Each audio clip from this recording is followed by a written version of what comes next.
আসসালামু আলাইকুম সবাইকে। সবাই কেমন আছেন? আলহামদুলিল্লাহ আমরা ভালো আছি। আজ আমি শেয়ার করব খুবই কমন একটি রেসিপি, বুটের ডালের হালুয়া। তো সেজন্য আমি নিয়ে নিয়েছি 2 কাপ পরিমাণ বুটের ডাল। আমি এটি আগের দিন রাত্রেই ভিজিয়ে রেখেছিলাম। সাথে আমি অ্যাড করব লিকুইড মিল্ক।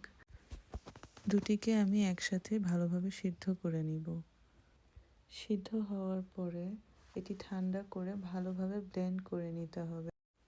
ডালের পেস্টটা রেডি হয়ে গেছে। এখন আমি এর ভিতরে ব্যবহার করব বাদাম। এখানে আমি নিয়েছি চীনা বাদাম আর পেস্তা বাদাম, সাথে নিয়ে নিয়েছি এলাচ আর খুবই সামান্য পরিমাণ দারচিনি, কনডেন্স মিল্ক, চিনি এবং ঘি। একটি প্যানের ভিতর আমি বড় চামচের 1 চামচ ঘি ব্যবহার করলাম।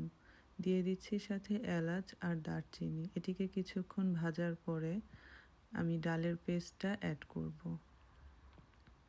এটি কিন্তু অনবরত নেড়ে যেতে হবে। যদি এটিকে কিছুক্ষণ নাড়া বন্ধ করা হয় তাহলে নিচ তল লেগে যাবে। তো তারপরে অ্যাড করলাম চিনি। এখানে আমি 1.25 কাপ চিনি ব্যবহার করছি, কারণ আমি যেহেতু কনডেন্স মিল্ক ব্যবহার করব। 2 কাপে নর্মালি 1 কাপ চিনি ব্যবহার করে থাকি আমি। তো কনডেন্স মিল্কটা অ্যাড করাতে চিনিটা একটু বাড়বে, তাই আমি 1.25 কাপ চিনি ব্যবহার করলাম। সাথে দিয়ে দিচ্ছি সামান্য পরিমাণ লবণ। আমি মিষ্টি খাবারে একটু লবণ ব্যবহার করি, এতে ফ্লেভারটা একটু রিচ হয়। তো যাই হোক, তারপর দিয়ে দিলাম বাদাম। বাদামটা দিয়েও আমাকে অনবরত নাড়তে হবে। 1 মিনিটও নাড়া বন্ধ করা যাবে না, তাহলে কিন্তু তল লেগে যাবে। আস্তে আস্তে কিন্তু হালুয়াটা ঘন হয়ে যাচ্ছে। এভাবে নাড়তে নাড়তে যখন হালুয়াটি ঘন হয়ে যাবে, একটি দলার মতন হয়ে যাবে আর প্যানের সাথে লেগে থাকবে না, তখন বুঝতে হবে আমার হালুয়াটা রেডি হয়ে গেছে।